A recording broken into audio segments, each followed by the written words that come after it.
I genuinely don't know what to make of the Houston Rockets right now because they win a few in a row and then Şengün goes down and winds up, he's out for the rest of the season. His season is done. And for me at least, if I was a Rockets fan, I would just sort of be like, okay, that sucks. That's unfortunate because he's our best player. He was having a breakout season, baby Jokic, all that stuff. But you know what? It was a great season, guys. Let's call it here. It's done. Like, we fought for the play-in tournament, but like, you know, 11th seed at such a young age, such a young team, like that's definitely something to give props up for. The vets were working out. Like let's call it here. Let's like this is good enough for us. We're gonna come back next year. Our young guys are gonna be better, and we're gonna make the playoffs. That's what I felt. That's what it sort of felt like when Şengün went down.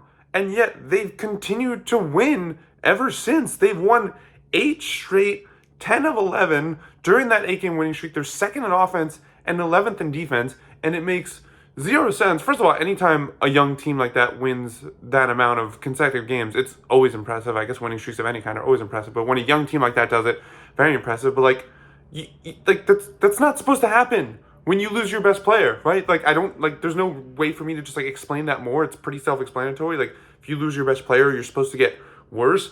But the Rockets, like they just sort of changed it up. They're a much faster team now. They were a middle of the pack team in pace with Şengün versus now they added Amen Thompson to the starting lineup, and now they're sixth in pace during that winning streak. And when you think about it, it kind of makes a lot of sense. Sengun is great at a lot of things. I think running up and down the floor, not necessarily one of them. So it gets them faster and it gets them playing more, more opportunities in transition for a guy like Jalen Green. By the way, he's blossomed during the streak as well. Almost 30 points a game on 52% shooting. He definitely deserves some credit for that because there's a lot of people who like to criticize him for everything he hasn't done since entering the NBA as a 19-year-old second overall pick. But now that he's playing well, I think a lot of people should give him his props. And I'm talking too fast.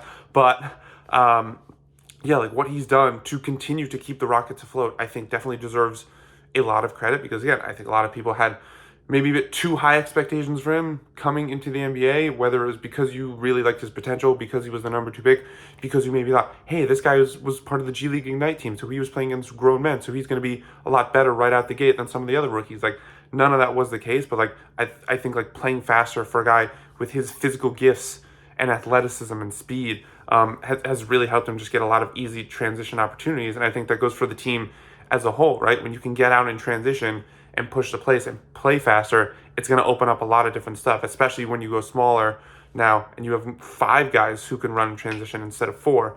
But like, and so like, I don't want to point that stuff out and then use it to make some overarching conclusion about what I think the Rockets should be moving forward. I feel like that's such a classic, like, big national media move where, like, the topic of conversation on Monday isn't going to be about the streak and what's good about it. It's going to be like, oh, well, what does it say about Şengün and how he is as a player and how does he fit into this core and should the Rockets maybe move him? That's, I think, unfortunately, what the discussion is going to be about. But I don't think that's, like, the point we should be making. I think what's going to be interesting to see Ime Udoka trying to figure out is like how to find the balance, because clearly there's something here. There's something here with this young, run and gun team that's clearly working, but at the same time, there's definitely something to be said about Şengün and everything he brings to the table. So it's going to be on Udoka to like find that middle ground over the summer to bring it to next season. But as for the way this season's ending, I mean, like, again, I thought their season was over. I thought the play-in tournament was sort of like they would just start falling off. They're only 1.5 games out now. 1.5 games out, and they're surging, and you got to overcome the Warriors and Lakers, and that might be a bit difficult to do, but like I would have thought an 8-game winning streak was difficult to do, and yet they've done that, 10 of 11. So who really knows what's possible in Houston?